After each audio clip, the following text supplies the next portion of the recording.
La CIVI, c'est un univers impitoyable.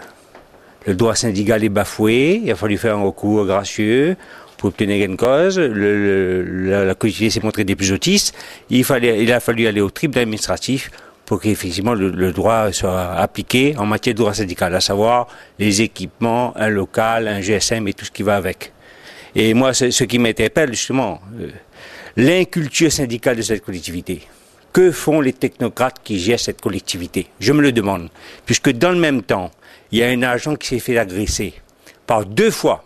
Il a eu même un ITT de 3 jours, un tympan perforé. Et aujourd'hui, malgré la demande de la CFDT et la demande de cet agent, la protection fonctionnelle n'est toujours pas de droit, alors que c'est une obligation.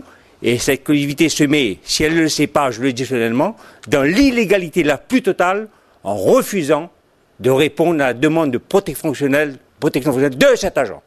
Il y a eu des avancées, mais fallait-il en arriver à là?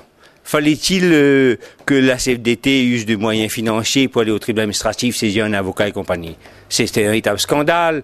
Le bœuf à bas de l'article 87 n'est même pas respecté. Que font ces gens? Un peu de culture générale, ils n'ont qu'à se pencher sur les textes. Quand je me suis permis d'écrire au président de la CIVI, j'ai bien cité les décrets en vigueur. Il suffisait de les lire, de les consulter, c'était pas la peine d'aller à la guerre, au tribunal, etc.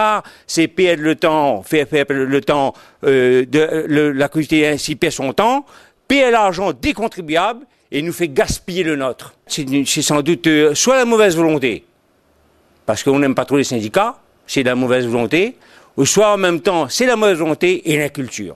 Puisqu'effectivement, je crois que c'est un peu des deux, puisqu'effectivement, malgré tout, parce qu'il y a quand même une section syndicale qui existait qui existe toujours dans cette collectivité, un concurrent, entre guillemets. Donc, si c'est valable pour lui, pourquoi c'est pas valable pour nous? Aujourd'hui, je vois quand même que notre demande profite aussi à notre concurrent.